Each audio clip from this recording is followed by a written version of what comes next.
দাদা লাঙ্গাই দেখাটি যেমন দেখা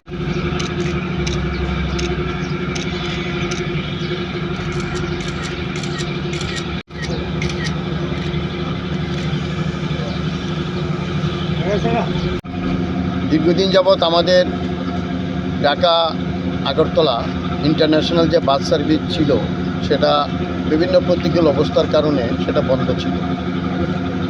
এর মধ্যে বাংলাদেশের সংসদ নির্বাচন ইতিমধ্যে শেষ হয়েছে, তাও জানি।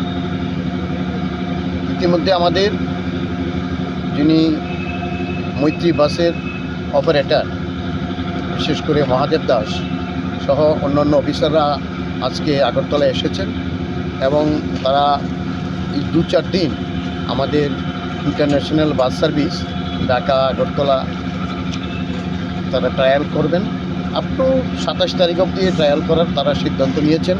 28 তারিখ থেকে আগরতলা থেকে ঢাকা হয়ে কলকাতায় সার্ভিস চালু হবে। এবং সেই সঙ্গে এটাও আজকে আমরা আপনাদের মাধ্যমে জানাতে চাই যে আমাদের যে ভিসা হাইকমিশনার মানে আগরতলা এবং ঢাকা যে ভিসা হাইকমিশনার তারা ভিসা অফিসগুলি ওপেন করে দিয়েছেন, অর্থাৎ সরলীকরণ করে দিয়েছেন। ভিসা পাওয়ার ক্ষেত্রে আর কোনো প্রতিকূল অবস্থা থাকবে না। তাই আমরা যারা যাত্রী সাধারণের কাছে অনুরোধ রাখবো, যদি ওনারা আমাদের আগরতলা থেকে ঢাকা যেতে চান বা কলকাতা ভায়া যেতে চান, সেখানে আমাদের এখান থেকে 28 তারিখ থেকে টিকিট ওপেন হবে। সেক্ষেত্রে আর কোনো রকম প্রতিকূল অবস্থা থাকবে না।